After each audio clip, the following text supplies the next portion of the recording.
Do the elderly not understand indirect comments? The meal is only for family.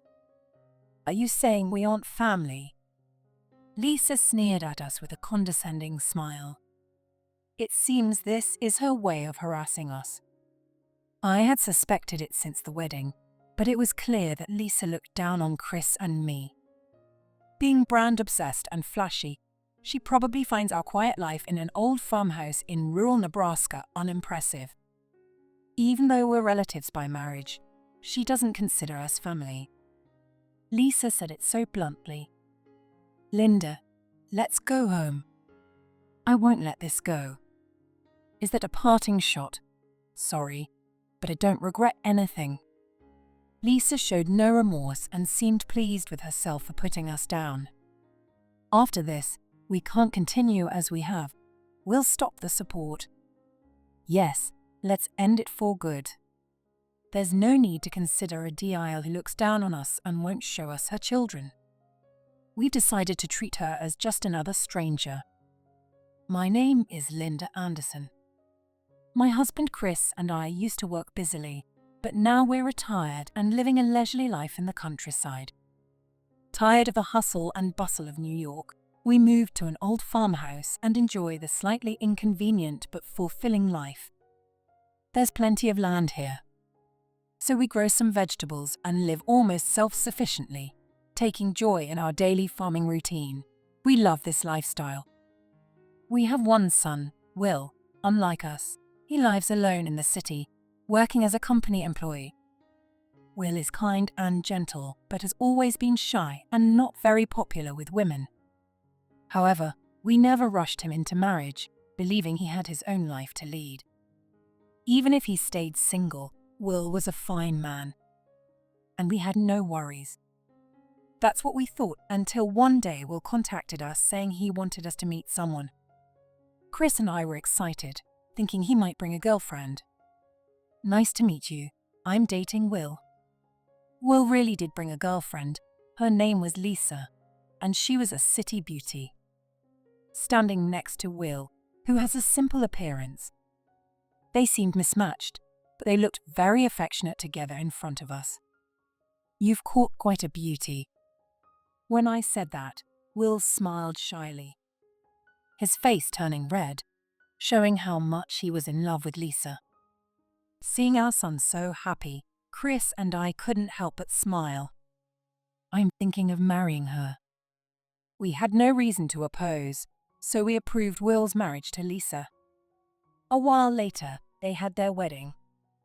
Will, congratulations. We're so happy for you. When I offered my congratulations, Will smiled very happily. The wedding went smoothly, with many people celebrating with them. It was a wonderful ceremony, and I was glad to be there. But the only thing that bothered me was Lisa. Before the ceremony started, I talked to her in the waiting room, but she had a cold attitude, which seemed to be looking down on us. You don't have to bother coming. I need to change into my dress and get ready, so please leave. I'm sorry, I didn't realize, but I just wanted to say congratulations. Didn't you hear me? Please leave. I have things to do. Without even making eye contact with Chris and me, Lisa coldly dismissed us. It's true that the bride might be busy preparing, but there were still hours before the ceremony, and she was chatting cheerfully with her own parents before we came in. For the first time, we felt that Lisa might dislike us.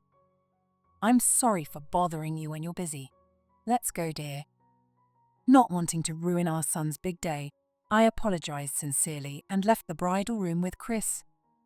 What was that attitude all about? Chris was furious at Lisa's rude behavior.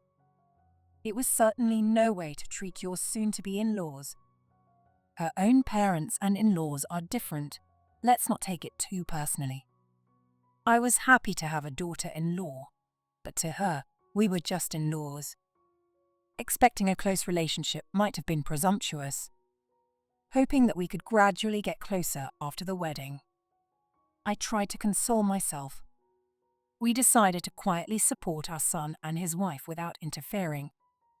However, it soon became clear that Will and Lisa's married life was not smooth. The main issue was Lisa's extravagant spending. Noticing Will's pale face when he visited us alone, I asked what was wrong. Actually, the monthly credit card bills are terrifyingly high. Do you need that much for living expenses? What are you spending on? No, it's not me. It's Lisa. She says this amount is normal, but I wonder if that's true. Lisa apparently insisted that brand name goods and cosmetics were necessities and kept buying them endlessly. If this continues, you'll end up broke. You need to tell her to save money. I did, but she threatened to divorce me if I nagged her. I was shocked at the monthly bills. Even though Will had been promoted to manager and earned a decent salary, this extravagance could leave little for savings. Will, naturally not one to confront Lisa strongly, was unable to say more after she threatened divorce. Amid this, Lisa's pregnancy was discovered. Chris and I were thrilled with the good news, but Lisa continued to trouble Will with unreasonable demands. She insisted on delivering at an upscale hospital in the city known for its celebrity clientele, complete with spa services and gourmet meals, typical of Lisa's flashy tastes. I'm having your child, so don't be cheap. Choose a place with good facilities. There were well-regarded OBGYNs near Will's home, but Lisa found them too ordinary. The costs were astonishingly high, but Will paid without complaint. Lisa gave birth to a healthy baby boy, Steve, and we hoped this might curb her spending, but she remained unchanged. Lisa now splurged on brand-name baby clothes, leaving Will frustrated. This is for our precious baby. We can't use cheap stuff. But there's a limit. We need to budget a bit. You're such a cheapskate. If you keep this up, I'll divorce you and make sure you pay a lot of child support. Lisa would threaten Will to get her way. A year passed, and Will called to invite us to Steve's first birthday party. We're having a meal with Lisa's parents at our place. Is it okay for you to come? Of course, we're looking forward to it. What did Will say on the phone? It's Steve's birthday party. He's already turning 1. Time flies, doesn't it? I've only met Steve once when Lisa was discharged from the hospital, and since then, we've been given various excuses for not seeing him. It's sad to miss this adorable stage, but I want to make his birthday party a grand celebration. Chris and I decided to go shopping for Steve's birthday gift. I hope he likes it. I'm sure he will. I carefully carried home the package with the little shoes we bought for Steve. On the day of the party, we finished our preparations and headed to Will and Lisa's house. Of course, we didn't forget to bring the gift. I wondered how much Steve had grown. Thinking about it made me smile. When we rang the doorbell, Lisa's voice answered, "Come in." The house was strangely quiet. We had heard that Lisa's parents would also be at the party, but they seemed not to have arrived yet. In the living room, only Lisa was there. Neither Will nor Steve was in sight. "Thank you for coming all the way from the countryside," Lisa said with a smile that seemed a bit chilly. Her words had a thorny edge, but I tried not to let it bother me and handed her the gift. "Thank you for inviting us. This is for Steve's birthday. I hope he likes it." "Thank you." Despite her words, Lisa looked clearly uninterested as she took the gift and tossed it aside without even checking what it was. "What the?" Chris, beside me, looked furious at how she treated the gift. "It's a special day, dear. Let's hold our peace," I whispered to calm him. I was also quite upset, but I didn't want to start an argument with Lisa. I at least wanted to see Steve. Where are Will and Steve? I don't see them. Oh, they went shopping for some things we needed. Don't worry about it, please. Have a seat over there. Those are your seats. Lisa pointed to the far end of the large table in the living room. It didn't matter where we sat, but I had a bad feeling. For today's party, we ordered catering from a famous restaurant. Looks delicious, doesn't it? Beautiful appetizers were arranged at each place setting. In front of us were only empty plates and glasses of water. Perhaps the food would be served later. But Lisa showed no sign of doing so. "Lisa, what is this about?" I asked, confused by the situation. "Don't you get it? Oh, maybe the elderly don't understand hints. The food is only for family." "What are you saying?" "You mean we aren't family?" "Of course not. I can't think of you country folks as family. You should be grateful for even getting water." "I can barely stand to see your faces." Lisa sneered at us with a condescending smile. It was clear this was her way of harassing us. I had suspected it since the wedding, but it was now obvious that Lisa looked down on Chris and me. Being brand-obsessed and flashy, she probably found our quiet life in an old farmhouse in rural Nebraska unimpressive. Even though we're relatives by marriage, she didn't consider us family. Lisa said it so bluntly. "Do you even realize how outrageous you're being? We at least have the right to see our grandson. We don't need a meal, and you don't have to consider us family, but let us see Steve." "No way. Why should I let a stranger meet my son? Drink your water and leave. We want to spend time with just family." "What does Will say about this? He would never allow it." If Will knew, he would have stopped Lisa's actions. "Will doesn't know. I'll tell him you had urgent business and couldn't come. In an hour, we'll have a real family dinner, so leave now." Lisa didn't bother hiding her malicious smile. I never had a good impression of her, but I didn't realize she was this awful. "Linda, let's go." "All right. Goodbye, Lisa, but this isn't over." "Is that a parting shot? Too bad. I don't regret anything." Lisa showed no remorse, looking satisfied with herself for putting us down. On the way home, feeling conflicted, Chris muttered, "After this, we can't continue as we have. We'll stop the support." "Yes, let's end it for good." There was no need to consider a DIL who looked down on us and wouldn't let us see our grandson. From now on, as Lisa said, we'll treat her not as family but as a stranger. Later, we called Will to our home and told him about the birthday party. Lisa said this to us. "Do you also find us a burden?" "Of course not. You're family.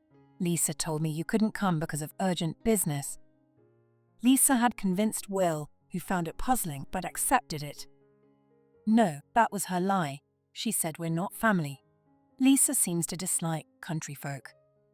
She told me you couldn't see Steve because she hadn't recovered from childbirth. I never thought she'd feel this way. I'm sorry." "I see.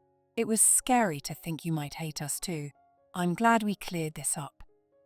But why did Lisa hate us so much? No matter how much I thought about it, I couldn't understand her feelings. Why is Lisa doing this? You've done so much for us. I didn't want to say this, but I've noticed Lisa's spending habits. We've been sending money monthly to help with Steve, but we'll stop that now. Will initially refused the money, but we insisted on sending a set amount each month to help out. Lisa knew we were sending money along with Will's salary, but she never thanked us. Despite the large sum, Lisa spent nearly all of it, which has been terrifying us. "I've been relying too much on you. I'll talk to Lisa again. I'll make sure you can see Steve. Please give me some time." Will realized that following his wife blindly could ruin their family. Will, who finally seemed to have come to his senses, promised to persuade Lisa. A few days later, Lisa stormed into our house, furious. "What did you say to Will?" Red-faced, Lisa screamed at us. "Don't think you'll ever see your grandson again. I won't forgive this."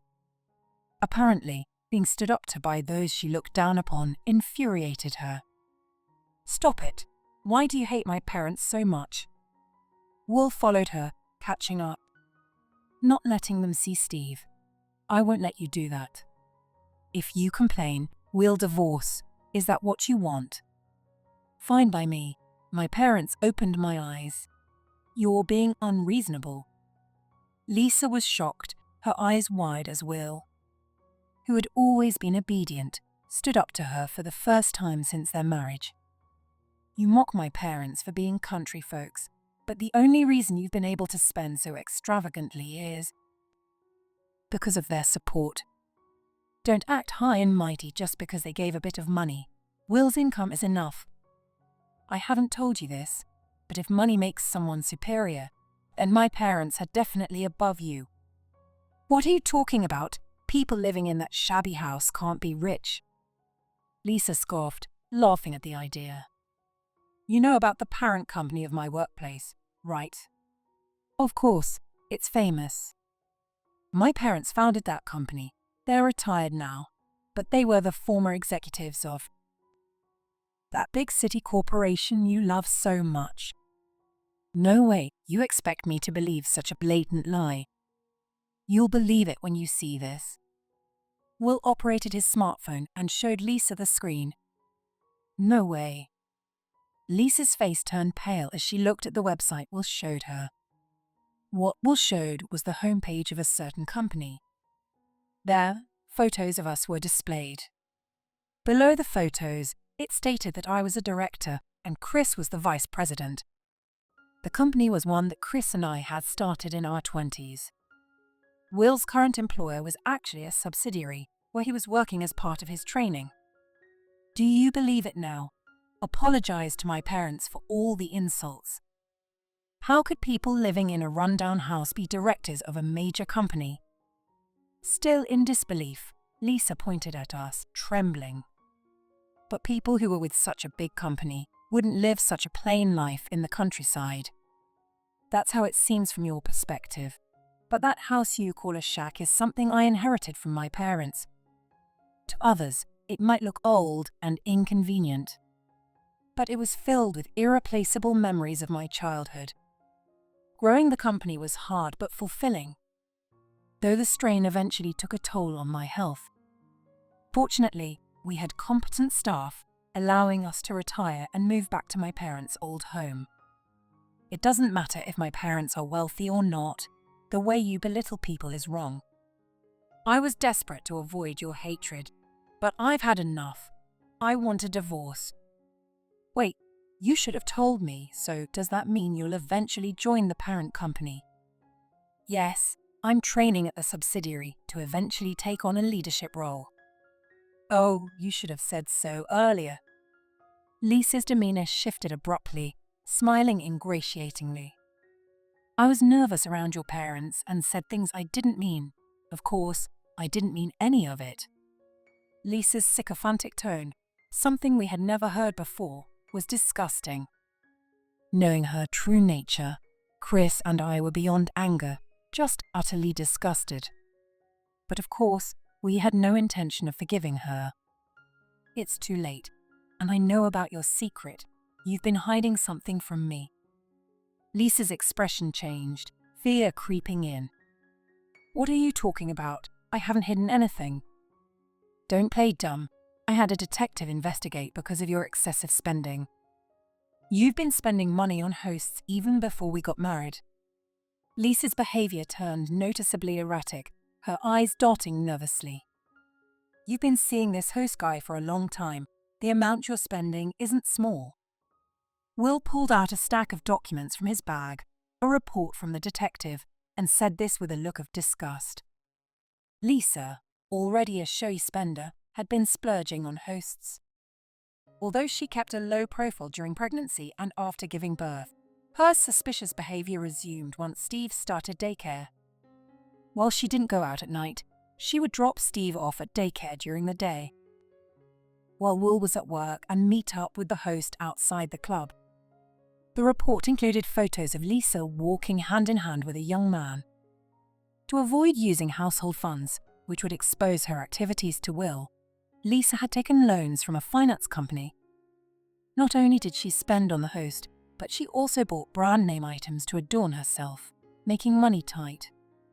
Though we sent money to Will, believing they were struggling, Lisa spent it all. Lisa's sense of finances was clearly broken. As a housewife, Lisa couldn't repay the loans if she divorced Will. which she realized and began apologizing profusely.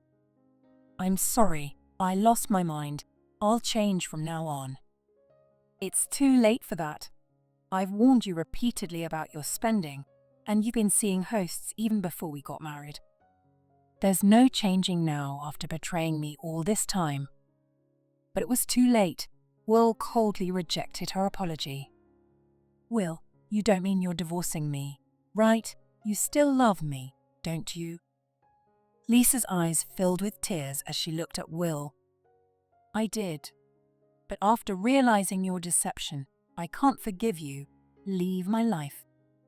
"Please, mother-in-law, say something. We're family, aren't we?" "Oh, but aren't we not your family? You said so yourself." "That was just a joke."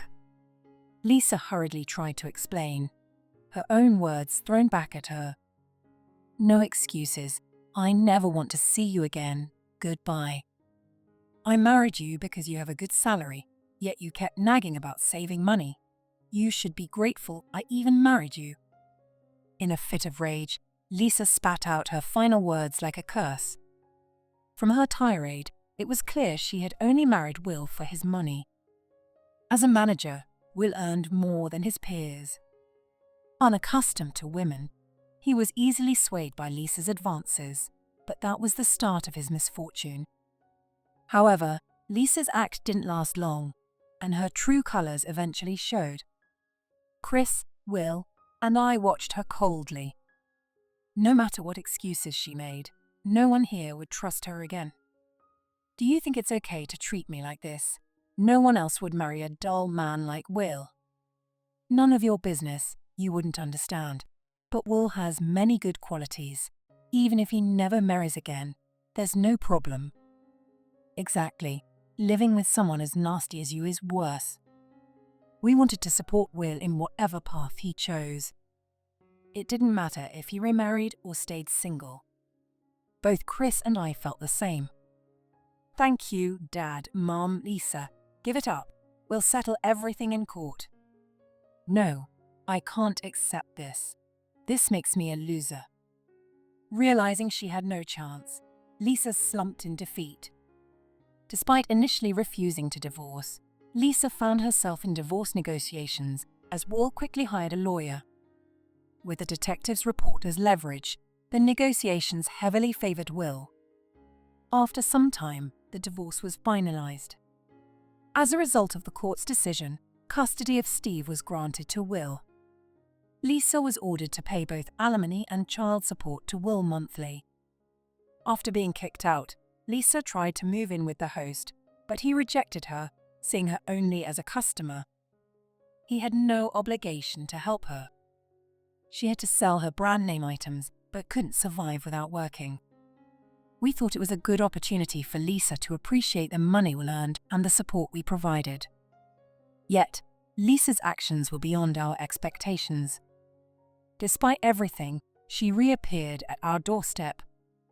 "Please, help me. I'm homeless and can't find a job. Give me another chance." Lisa was on her knees, begging at the entrance of the old house she once mocked. "Ask Will to cancel the alimony and child support. If you tell him I'm truly sorry, he might." Her plea was shockingly unreasonable, asking to annul the court-ordered payments. I felt no sympathy for how self-centered she was. Even if she had to live in, as long as she didn't choose her job, she wouldn't starve. But instead of working herself, Lisa sought our help first. Such thinking was pure laziness. Even after all this, she still tried to rely on others, which was exasperating. No matter how many apologies she offered, I couldn't forgive her dependent attitude. There was nothing more to discuss with this woman. Ignoring her tearful pleas, I silently closed the door. "Why won't you listen to me?" From behind the door, Lisa's hysterical screams could be heard, but I didn't respond. Realizing her pleas wouldn't work on me, Lisa then turned to Will. But Will's reaction was the same. He told her to take responsibility and not rely on others. "I'm trying, but the alimony and child support are too high. We set the amounts much lower than usual. It's about responsibility, not money. You can pay if you work hard. Furious, Lisa claimed she couldn't afford it, prompting Will to contact her parents. Unaware of the details, they were shocked to learn her spending habits were the cause of the divorce. Lisa's parents promised to monitor her and ensure she paid the alimony and child support. "Why did you contact my parents? I don't want to go back there." We learned from her parents why Lisa despised us so much. Lisa was originally from a rural area so remote that it didn't even have traffic lights. She had a significant inferiority complex about growing up in the countryside. That's why she had a visceral dislike for us living in an old farmhouse. Lisa, who hated her hometown so much, had to return there and ended up working at a small, run-down store. Her income wasn't much, but living with her parents reduced her living expenses, and most of her earnings was sent to Will. Apparently, she hated the rural life so much that the once urban beauty had now gained a lot of weight from stress. Outside of work, she became a recluse, not meeting anyone. On the other hand, Will became a single father, juggling work and parenting every day. We would often come from the countryside to help take care of Steve, supporting Will as much as we could. Will completed his tenure at the subsidiary and was assigned to the head office. Balancing work and parenting was challenging, but Will used this experience to implement remote work and improve maternity and paternity leave policies. This led to a surge in job applicants and attracted talented individuals to the company. Soon after, Will met someone new. His new partner was a teacher from Steve's daycare who was fine with Will being a single father, and they decided to marry. Unlike the previous marriage, this woman valued Will for his character, not his appearance or income, which was a relief. They are planning to have their wedding soon.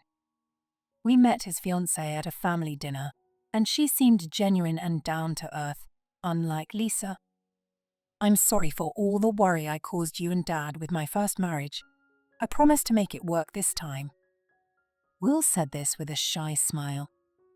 True to his words, his new family life seems to be going well. Steve is very attached to his new mom, and they look like a real family. Will and his new family often visit us in the countryside on weekends. We can finally relax now. We have to stay healthy to keep playing with Steve. Chris and I exchanged smiles, feeling content.